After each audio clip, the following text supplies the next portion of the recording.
Wolfpack, what's going on? Welcome to the Fantasy Fullback Dive. We pave your path to your 2021 titles. And I am thrilled bringing back the Fantasy Beats first episode of 2021. And of course, got to bring on for the sixth time now, I think a potential record at this point, my man, Sports Illustrated's all 49ers, Grant Cohn. He's been covering the 49ers since 2011. I think he's been coming on our podcast since 2011, even though it didn't exist back then. I've been coming on this podcast since I was 12 years old, man. It's great to see Exactly. Oh, yeah. Hell yeah, man. We were just laughing about how like our setups and everything have become so much more professional since those first streams. But, man, it is so good to see you. You have a fantastic Niners pod, the Cohen Zone. He's blowing up all over on YouTube and Twitter at Grant Cohn, Cohn. So thrilled to have you, my man. How you doing, Grant? Thrilled to be here. Look forward to this every year. I don't talk about fantasy football that much, and I don't play fantasy football, but I used to. And I know the 49ers, and I feel like I give good projections of roster spots, depth chart, prognostications, and things like that. So let me see if I can help the people today. Always do. And I love that you just always like no holds barred either. You have your opinion, whether they hit or not. There's always some that crush it out of the park. There's always a few swings or misses. I mean, Kyle Shanahan on the hot seat a couple of years ago. Old Takes Exposed retweets me every 3-4 months. And who am I? They know me on a first name basis. It's kind of, and I deserve it. So yeah, take all of this with a grain of salt. Nah, but you've nailed a few out of the park for us. We wouldn't keep having you on if you weren't just as money as you are, brother. This is a merit-based show. It's not because, they like me or anything. So thank you. We do love you too, though. Merit and we love you. It's always a pleasure, man. And we have tons to dig into. I mean, the 49ers so buzzy right now with Trey Lance, Trey Sermon. We, of course, have all our veterans, Kittle, Aiyuk, obviously Deebo. So much to dig into. But I just want to start real quick by asking, what happened to the 49ers last year? Going 13-3, nearly, very close in that Super Bowl, winning the NFC West, and then they crumbled. Last place on the division last year. What happened? What went wrong? And what are you expecting this year? It's such a great question. It's such a simple question. It's like all the people in the Bay Area have kind of glossed over it because it's so to the point. And it's like, well, they had injuries. But that's a cop-out. Every team has injuries. The Niners had an unprecedented amount of injuries. But the way I look at it is they set themselves up to disappoint last year. They were in the Super Bowl. They lost. And the Super Bowl hangover manifests itself in different ways. For the Niners, it was denial. And it was like, we're the best team. We don't have weaknesses. We're going to do our best to run it back. And we're going to win. And they fell apart early. Their offensive line was terrible. They got 2 quarterbacks hurt. Their running backs were terrible in the sense that Jerick McKinnon had to start 4 games. So it seems to me like the Niners were much more honest with themselves this year. They didn't bring in a bunch of injury-prone players, and they really addressed their weaknesses. Offensive line, secondary, quarterback. They weren't messing around. So it seems like the Niners are finally set up to rebound in a way that they should have last year. Absolutely. And we'll get in more specifically with your prediction for the season later on here. But yes, totally agree with all that. But we know our fans aren't really caring about their records here. They care about the players. They care about the stats. And we got to start at the top with Mr. Trey Lance, the saga of pick 3 here. It's finally over. First, it was going to be Mac Jones. Then it was going to be Justin Fields' private workout. It ultimately emerged Lance was the pick. Now, my first question with that is, was Lance the guy all along? What are your thoughts on that? I don't have any inside sources, but it seems pretty in vogue these days to say that Adam Schefter, Mike Silver, Peter King, Mike Lombardi, all the guys at the top of the game don't know what they're talking about. And they're making stuff up for clout. Like, I'm sorry, I've been in the industry 10 years. I'm not that naive. If all the top guys are saying that the Niners were in on Mac the whole time and changed at the last minute because of fan pressure, I believe them. And you know what? I don't think it's fan pressure. I think it's called Grant Cohn pressure. I'm sorry. I can really rile up the masses, a mob. And it seems to me that the Niners the fans made it pretty clear that they were going to flip out if Mac Jones was the pick. The Niners messed up trading up that early. They basically allowed the fans to make the pick. And it was clear if it was Mac Jones, they were going to proverbially, metaphorically riot. And I don't think the Niners wanted that smoke. So they said, Kyle, is there anyone else you like? They're like, yeah, I like Trey Lance too. Great, that's the pick. So we'll see. I mean, it seems pretty clear that they're going to be patient with him. I think Kyle felt that Mac Jones could start right away. I'm not sure he's certain. I don't think anyone knows exactly what Trey Lance can do until he at least gets to camp. So it's more of an unknown, but it's much more exciting, and it was the right pick. You can't take Mac Jones at number 3. He would have been there at number 12, obviously. I don't know if Trey Lance would have been as well, but I have a feeling Trey Lance had a higher draft stock league-wide. Absolutely, yeah, and so much more excitement. And that's kind of what I'm wondering now is, what's he going to be bringing? You know, obviously there's so much he can bring and do and say this offense. So we got the fan pressure, of course, but also on the field, you know, what is he going to do for this offense? And before we dig into that, Wolfpack, if you don't mind giving us a thumbs up, whether you're catching that replay, catching the live stream, wherever you're at, it's just a great, easy way to help out the show. Likes and subscriptions, so appreciated. So thank you there. But Grant, why do you think Lance is officially this guy now, and what's he going to bring to this offense? I mean, it's hard to say. Kyle Shanahan was just on with Rich Eisen this week and said, look, he's not even ready to compete. And what he's been saying since he was drafted is, we're going to go slow with him. And if he proves that he's ready to compete, then so be it. But they're not going to fast forward and be like, you need to learn this offense by now. You need to be ready to compete by now. It'll be up to him. And remember, he's still 20. He'll be their first round pick next year and their first round pick in 2023 as well. So it behooves them to be patient if that's what is required, because you don't want to ruin this guy before 2023. That's your first round pick 2 years from now.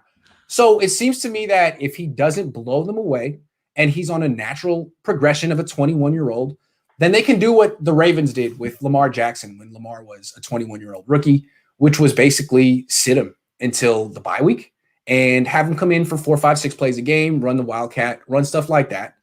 You got to play him. You got to get Trey Lance in the game. And I don't think you only run Wildcat with him. You also have him throw. You want him to get a couple of play action bombs, a couple of quick throws, and let him master certain elements of the offense. So even if he doesn't win a starting job, I would imagine, I don't have sources on this, but you have to get him in the game. So I would imagine there's going to be a role for him in the offense. Not like a Taysom Hill kind of thing, but there will be drives every game that he gets in until he's ready to take over. Absolutely. And once he does, one second, let me get back on here. Once he does take over, how do you see this offense evolving, and how do you think he's going to perform? Like, as you said, they're not going to rush him. So clearly he'll be ready by the time he's getting on there. So what's your expectation for how he does and how he performs at that point? I think the reason they're intrigued with him is they feel like he has the ability. He's right now, he's a lot like Colin Kaepernick. And Kaepernick was great early and never really developed into the classic pocket passer that you need to be in your 30s when you lose athleticism. He's a lot like Cam Newton too. These guys were really great when they were young. And I think the Niners feel that Trey Lance has the passion for the sport and the position and basically that. Kaepernick was smart too, but the obsession and passion for the sport to keep improving the mental side deep into his playing career, and that one day he can be a classic quarterback. But for now, the template is Colin Kaepernick, Lamar Jackson, that kind of stuff. He's not going to pass very much if he plays as a rookie. He didn't pass very much in college. So he'll pass maybe 20 times a game, run a lot, and produce a lot. I mean, even if he's not throwing for a lot of yards, he'll be running for yards and he'll be scoring a lot of touchdowns. So he's definitely someone, if you're in like a dynasty league, get this guy. And if you're not in a dynasty league and you're looking for like a backup quarterback, someone who could become a monster down the stretch, go back and look what Lamar Jackson did the last 7-8 games of 2018. That could be Trey Lance as well. He's a very intriguing guy. He's going to be there real late, I would imagine. I mean, we're going to have to – you can't make these decisions in May. We'll have to see what he does in training camp, but keep him in mind. 100%. I think that's a perfect comparison. That's the one I was going to parallel it to as well, because during that stretch, Lamar Jackson ended up nothing as a passer and still was the quarterback 3 or 4 in fantasy for that stretch he took over in 2018. And then we saw the next year MVP, ridiculous league winner status. So if Trey Lance does have that similar projection, I mean, he is well worth it in dynasty and even in redraft depending on how deep your bench is. Maybe he's on the waiver wire and then you blow all your fab money to go get him. I totally agree 100%. We call it that Konami code in fantasy football because of how much of a cheat code it is when you have a quarterback that's not only getting the passing stats, but also those rushing yards, given how much more valuable they are. The TDs, of course, too. Yeah. So real quick though, I think it's important. How is this offense going to evolve? Let's say Trey Lance is the starter this year for most of the games. Well, that's going to be great news for Trey Lance owners in fantasy football. He's going to produce a lot. he's going to produce on the ground and through the air. Great news for Trey Sermon owners and Raheem Mostert owners. This team is going to run a lot, like the Ravens, a team that runs more than they pass. I don't think it's great news initially for the people who own George Kittle, Deebo Samuel, Brandon Aiyuk. Not because it's just because there's going to be fewer targets to go around. There's going to be fewer throws every game.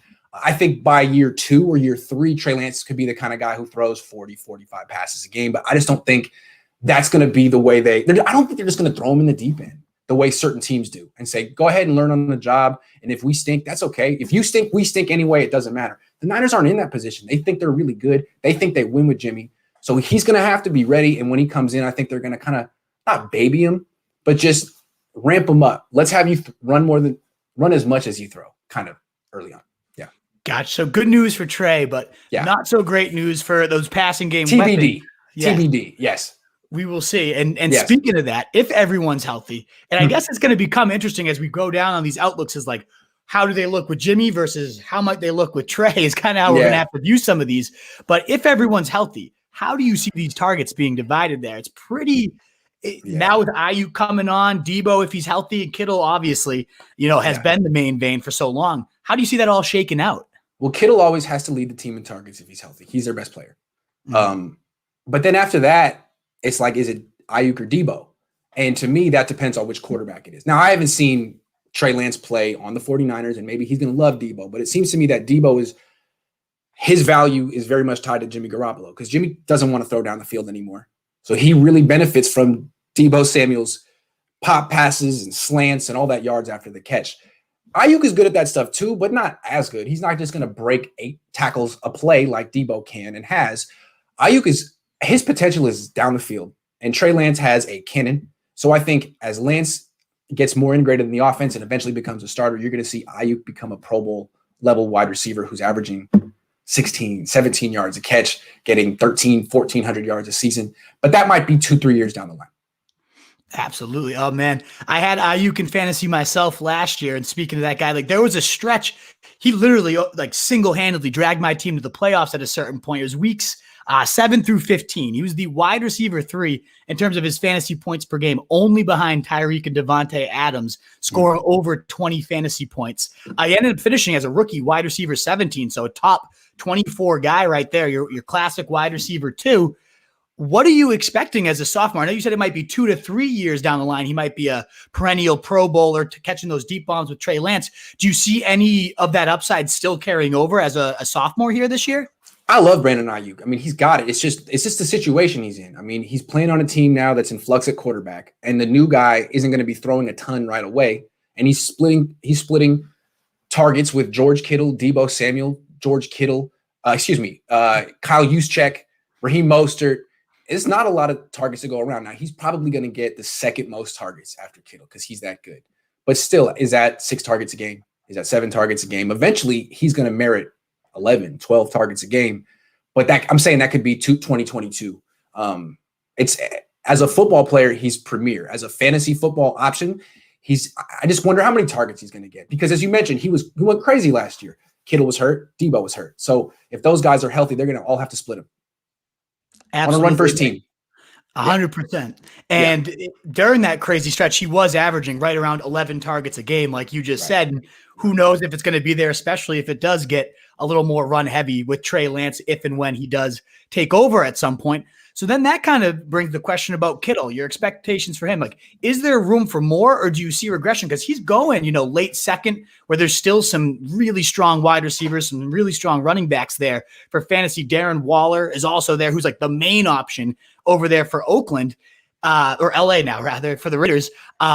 Vegas. So is Kittle now, should we consider this a downgrade for him that Trey Lance is there, that all these other targets are starting to emerge? Do you think he is still worth it? Because he's been such an edge at that tight end position, really only behind Travis Kelce since he became into the spotlight there. What are your thoughts on Kittle in 2021? I got 2 things with Kittle. One is the injuries. He gets hurt. Usually it was just for a game or 2 a year, but he plays through a lot of pain, breaks, and broken stuff. And last year he missed 8 games. I want to say 6 or 8 games. He just plays a very physical style of football. He's entering his late 20s. What's his body going to be like? Is he going to keep missing time? That's the first thing. And the other thing you said, is there more there with Kittle? I feel like we've been talking about this for years. They don't use him in the red zone. They don't use him in the red zone. He's a great player, but I'd rather have Travis Kelce or Darren Waller or anyone who gets like your tight end should be getting targets in the red. Why are you not throwing to George Kittle? He's 6'4". What are you doing? So I would call, I mean, I know Kyle must have a reason, and that's fine. I mean, Kittle isn't the greatest contested catch guy in the world. Fine. So 14 touchdowns in 4 years. That's not what you want from a tight end guy that you're taking that high in a fantasy football draft. I don't know if that's going to change. I think the guy who's becoming the red zone guy is Aiyuk. Go back and look at their targets. He got more targets in the red zone than Kendrick Bourne last year. Aiyuk's the one with the really long wingspan. So I think you're going to get more of the same from George Kittle, which is terrific, but it's just more of the same. Not a lot of scoring. Absolutely. Yeah. And maybe not worth it. I typically don't take that plunge on Kittle late round 2, early round 3. I'm looking more at the wide receivers there, more at the running backs in that range because of those exact concerns. No, never his value is his blocking. He's a better football player than fantasy football. Oh, he guys score touchdowns in fantasy football. He might be. I think he is the best tight end in football, real life wise. But Travis Kelce, fantasy wise, he's speaking of touchdowns in the red zone. I mean, every year you're getting 10, 15. Like it's ridiculous. So it just shows the difference between, just because you're the best in real life doesn't always mean so. It's totally different. Yeah. 100%. So in that realm, then how do you see, again, I can't believe the fact that he's only never topped 5 touchdowns though. As you were saying, it's like 6'4" monster. I don't get it. How do you see the touchdowns shaking out? Is Aiyuk going to lead this team in touchdowns this year? Do you think? Yeah, absolutely. I do think in the red zone, you're going to see them run a lot. Like if Trey Lance isn't their starter, but they want to get him on the field as much as possible because they feel he can't develop on the sideline, which he can't, then boom, red zone. You see so much quarterback-driven run game in the red zone. I wonder how many targets. But again, it's Kyle Shanahan tendencies. You know who he wants to go to. It's been Kendrick Bourne forever. He's gone. It was Jordan Reed. He's gone. It was Brandon Aiyuk last year. It's going to be Aiyuk. He doesn't call throws for basically Deebo or Kittle in the red zone. I don't know why, but he doesn't. Keep that in mind. If you have those 2 dudes on your team, they're going to get you yards, not points. And so they're trying to figure out who's going to take. I have some sleepers. Ross Dwelley. I've been talking about this guy for years. People kind of make fun of him, but he's 6'5". He's never dropped a pass in his life. Well, in his career, professional career. Long arms, great hand-eye coordination. The perfect replacement for Kendrick Bourne in the red zone. Ross Dwelley, check that one out. They don't have a tight end who can challenge him. They didn't. Jordan Reed is gone. There's no Austin Hooper, which they were rumored to be interested in him. It's Dwelley time, baby, and I think he can have an impact. That's a really interesting 2-1 because you think of we often call the running backs the handcuffs with benefits, right? The Kareem Hunt getting you some decent value on his own, but if anything happens to Nick Chubb, he's an absolute stud. And you already mentioned George Kittle's injury history, so it's like if we're getting some value with Dwelley on touchdowns anyways, and for the most part, tight end, other than Kittle, Kelce, and a handful of others, you're just hoping for a touchdown and you're happy at fantasy because there's just garbage at the position. So if this guy is getting 7, 8 touchdowns this year, plus the upside if anything happens to Kittle, that's a really interesting name that I don't think anybody has on their radar right now. You got to understand, the Niners got to replace about 30 to 40 targets in the red zone from last year. And Deebo and Kittle will take some of them, but Kyle doesn't like calling their number in the red zone. He certainly doesn't really get them the ball in the end zone. It's more like, here's a ball in the flat, go break 7 tackles and try to get in if you can. The guys that he calls passes for in the end zone are Brandon Aiyuk and a bunch of dudes who aren't on this team anymore. Dwelley could be one of them to fill the void. Yeah. Well, speaking of one of the bigger names who might not be involved in the red zone, but has been quite involved whenever he is on the field, that's Deebo. And obviously last year missed a lot of time with that foot injury. Before that happened, he was a popular 5th-round pick, and now he's fallen right around round 8 or so. Do you think we get a fully healthy Deebo in 2021, and what do you expect from him in his 3rd season? Well, here's the thing with Deebo. I think last year he broke his foot in June working out. So let's see how he gets through the offseason. Yeah. Last year in May at this time, he was looking great, and then something broke. So it's nothing that Deebo's doing wrong, but he's had injury issues since college. They've been consistent, and I'm not going to say that for sure he's not going to have them anymore. If you're drafting Deebo Samuel, that's something you have to be aware of, that he could miss most of the season. He did last year. Hamstring history, broken bone history. But so far he's healthy. So monitor it throughout the offseason. If he gets to training camp in one piece, that's a very good sign. He did it in 2019 and was a monster. So if he's healthy and hasn't had any setback, here's the problem with Deebo. If he breaks a bone, he gains weight, he comes back, he pulls his hamstring.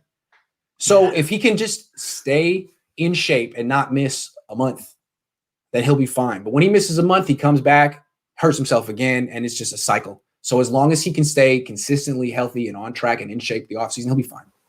And if he does stay healthy, if he does, let's assume a big assumption, clearly, but if he does play 16, what are you kind of seeing for his stats at the end of the year? Oh man. Okay, all-purpose yards, we're talking more than 1,000. Like 800 receiving yards, 400 rushing yards, something like that, and like 3 touchdowns somehow. Very solid. Two from like 40 yards out, and one fluke one in the red zone. 3 touchdowns, 1,200 all-purpose. It doesn't.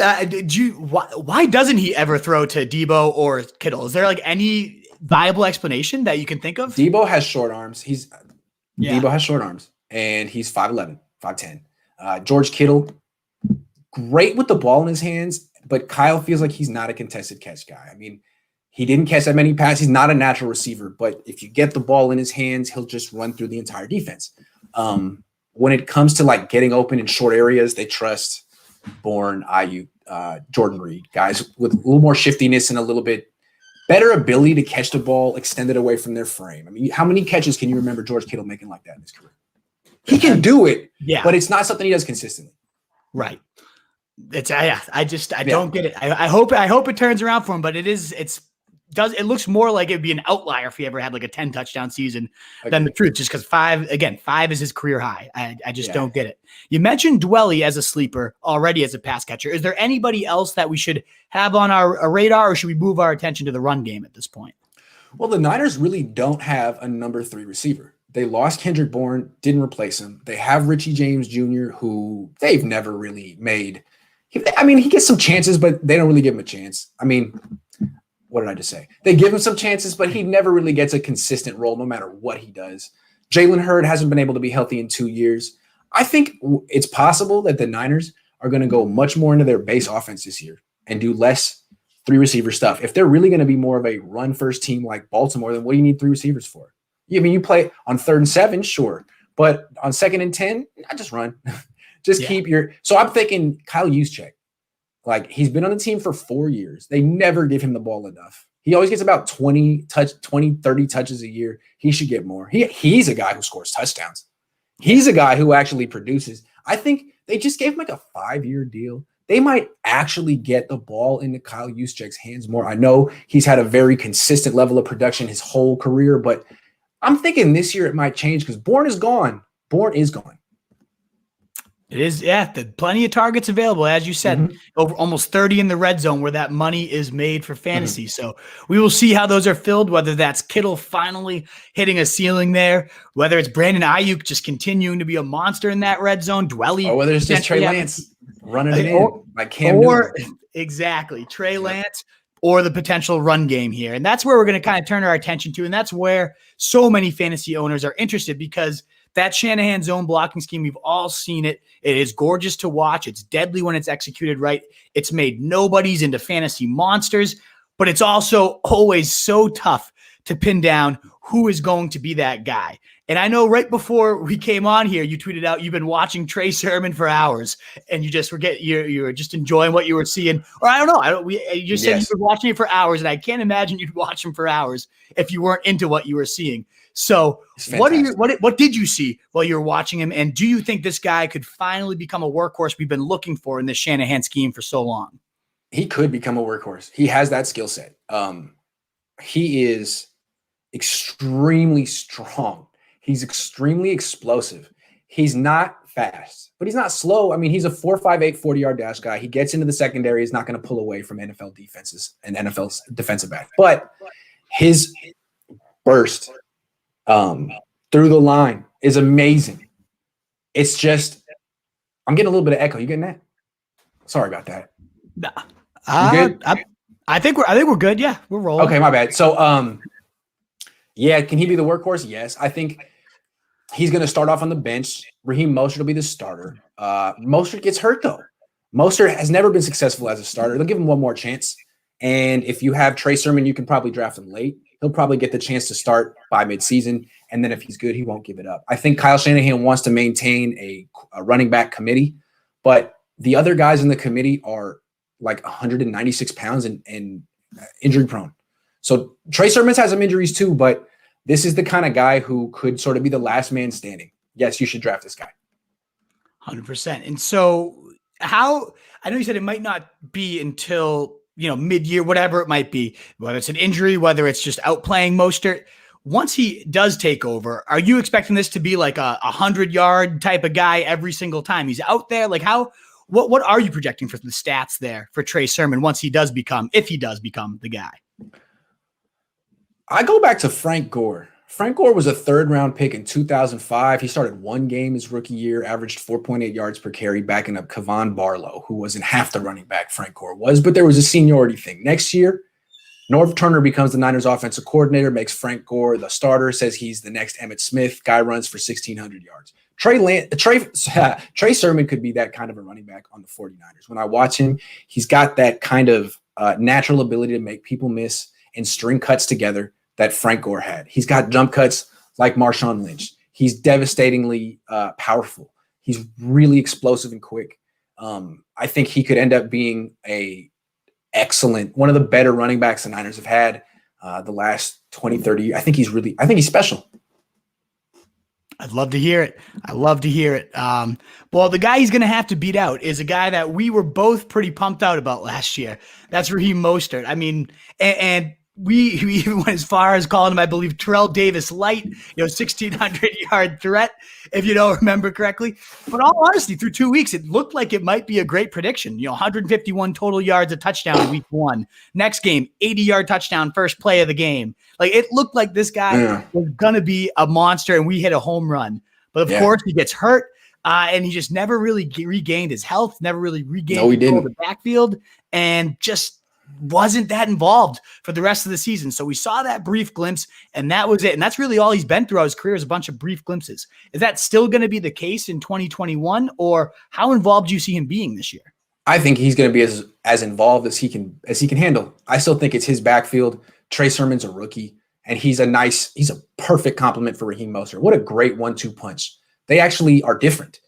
Raheem Mostert is the fastest running back in the league, and Trey Sermon has power.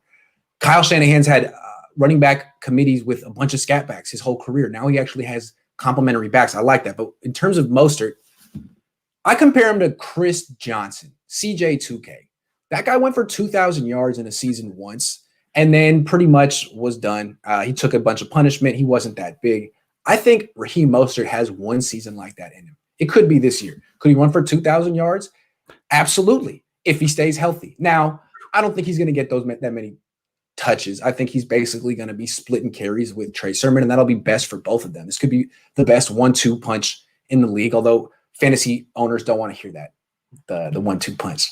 No. That's the disgusting stuff. Well, yeah, they'll be better off in real life, obviously, in the 1-2 punch.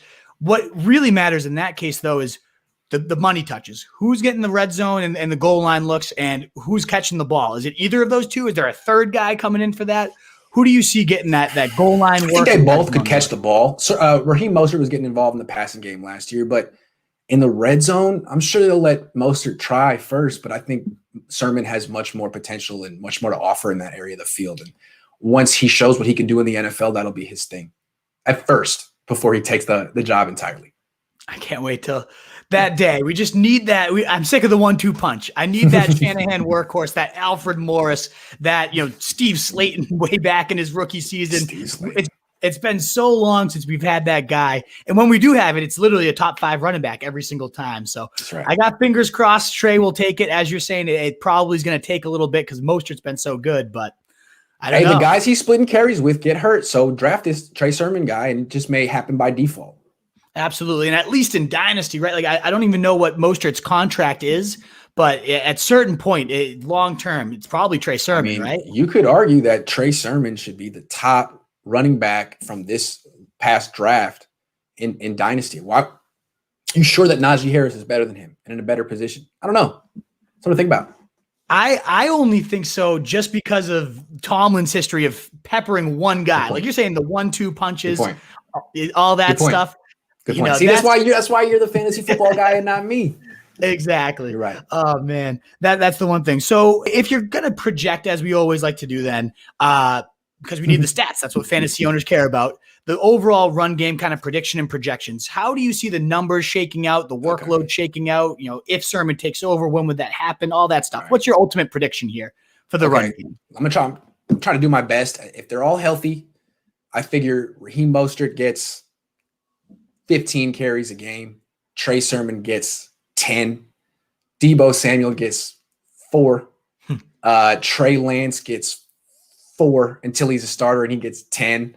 I mean, there's a lot of carries to go around. There's still Jeff Wilson Jr., who's a hell of a player. But I think probably 14 to 15 for Mostert while he's healthy. 8 to 12 for Sermon while he's young. And then Deebo has to get 3 to 5. So that's the way I look at it. Lance as well. Yeah. Absolutely. So it is going to be a bit of a split. It's going to be kind of all over the place until maybe an injury, that injury we always see. But Mostert, if Mostert's getting 15 carries, if he is that lead guy, then he is going significantly undervalued in fantasy football. Mostert taking Trey Sermon above him right at this point. Because of Trey Sermon, Mostert's falling to the later rounds at this point. So you're thinking that could be a potential give up on mistake? Mostert yet, man. That guy is good when he's healthy. He's in great shape. He looked fantastic last year. I thought he looked way stronger last year than he did in 2019 when he was when he was going crazy. So give Mostert one more chance. He had a high ankle sprain the whole year. All right, we won't write him off quite yet per Grant. Now, one of my always favorite things to ask you, because you never hold back here. What is your prediction for the 49ers record and overall, where do you see them going this season? Are they going to get back to the playoffs? What's your thoughts on these 49ers here? I think they will get back to the playoffs. I'm usually pretty down on them, but I think I like the offseason they've had. I love their draft. I think they really addressed their weaknesses. And I think that while their division is tough, their schedule is weak. It's basically a last place schedule. I think they can win 17-game season now. I think they can win 11 games pretty much no matter who their quarterback is. And if Jimmy Garoppolo or Trey Lance or Josh Rosen comes out and plays really, really great, they could win 13 games. This is a team I think that's a contender in the NFC. I don't know if they're a Super Bowl contender, but between them, the Rams, and the Bucks, those are probably the best team. Maybe the Pack too, but it's starting to look like the Pack won't have Aaron Rodgers, so hard to say.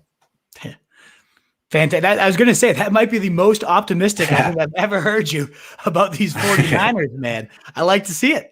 It's a solid team. I mean, they were in the Super Bowl 2 years ago. They finally addressed their weaknesses. If they can get a quarterback to stay healthy and get hot, I mean, they can go toe-to-toe with any team in the NFC. Nice. I'd love to hear it. We got a bunch of comments. I'll address all those, Grant, because I know I don't want to take your time, but a couple funny ones here I got to pull up. It's not too late to trade Trey Lance for Mac Jones. What are your thoughts? Good call, Corey. Good call. I don't know, Definitely man. Maybe the Patriots would want that. I don't know. Yes, maybe. And then when Jimmy G gets hurt within the first 4 weeks, how well does Trey Lance do with that Konami code? See, my thing is that, like, if Trey Lance is on some type of a schedule and they feel he's going to be ready after X amount of practices and X amount of weeks, then they can't throw that out the window the minute Jimmy Garoppolo gets hurt and said, well, Trey, you're up. If that happens, then they got to put Josh Rosen in the game and be like, sorry, Trey Lance is 21. He's not quite ready. We're going to trust the process the way that the 76ers did with Joel Embiid. You don't let anything speed that up, especially don't let Jimmy Garoppolo's injury lead to something bad. You know what I'm saying? Whatever the timeline is needs to be the timeline, and it can't be affected by anything. Really interesting, too, because I think a lot of people immediately are like, injury-prone Jimmy Garoppolo, we're going to see Trey Lance sooner than later, and that just might not be the case. If he's ready, and I'm not saying he won't be, but you don't let Jimmy Garoppolo determine when he's ready. You let Trey Lance determine when he's ready. He's 21. Really? He's 20 right now. Come on. It's the future. Awesome. Well, Grant, why don't you remind our listeners here where they can find your stuff, where they can connect with you and all that good stuff? Sure. You can hit me up on Twitter at Grant Cohn. You can watch me on YouTube. Search for Grant Cohn, COHN. I got a webpage at si.com/NFL/49ers. And you can email me. My email is open, grantcohn@gmail.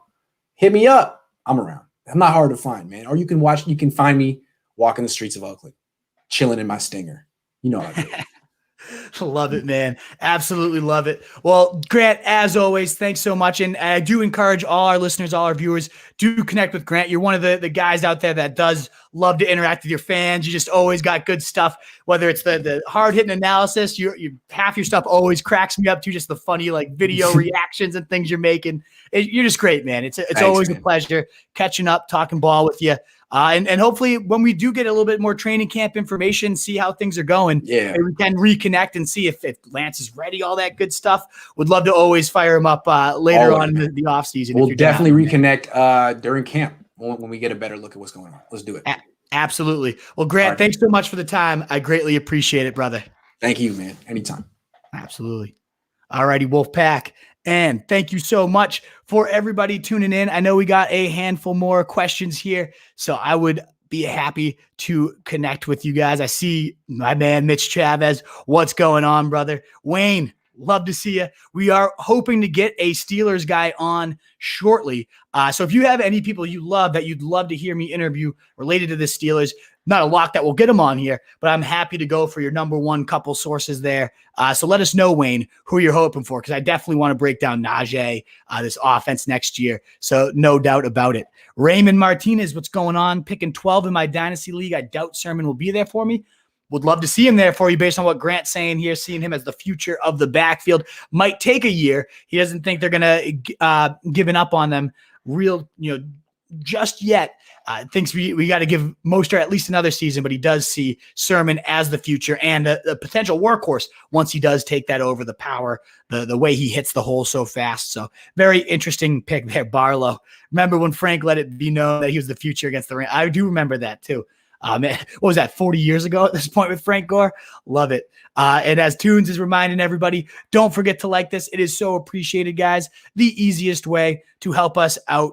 And just a reminder too, if you prefer podcasts to the live streams, or if you're busy at work and you can't watch the streams, these will always be available generally the next day. And you can find all the show notes. We're really committed to developing ffbdpod.com. You can find all our good stuff there with clips, highlights, pod show notes, and of course, any podcast, wherever you listen, iTunes, Podbean, wherever, Stitcher, we'll be there for you. And all our content, Wolfpack, is at rotostreetjournal.com, where we breed and feed fantasy wolves. And me personally at RotoStreet Wolf, if you do want to connect, wherever you find your stuff, Instagram, all your socials, we're always there. So thank you so much for those of you who tuned in all the way through here. Again, likes and especially subscriptions help us grow so much. It's so appreciated. We have an absolutely fire schedule for May already. It's early, but we're pounding it out. We have multiple guests already lined up for May. So keep tuning in. I'll be tweeting out the calendar momentarily about who we got. Some huge names coming on, guys. So thanks again so much, Wolfpack. Appreciate the listenership, the viewership. I hope you have a fantastic rest of your day. In a world full of fantasy sheep, be the wolf. See you guys.